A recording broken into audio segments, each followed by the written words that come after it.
If you want to know how to create a Coinbase account, and this is going to be the only video that you'll ever need to watch on the internet, so let's get straight into the video. So the first thing you want to do is simply go ahead and open your Coinbase and click on Get Started and select the Create Account tab. Once you've done that, this is going to be your sign up tab. You want to simply go ahead and enter your general personal information like your name, your email, and a password that you want to create. Then it's going to go ahead and ask you for a security. So add a phone number for 2FA, and you can also go ahead and enable biometrics, Face ID or fingerprints.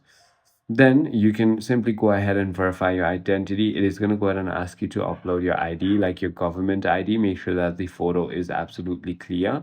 It'll also go ahead and ask you to take a selfie of yourself to verify yourself from the ID itself. And that is when you can simply go ahead and link a bank account or a card in order to go ahead and have funding. So that is about it. I hope this video clarifies everything for you. If you have further more queries, feel free to comment down below, and I'll see you on the next one.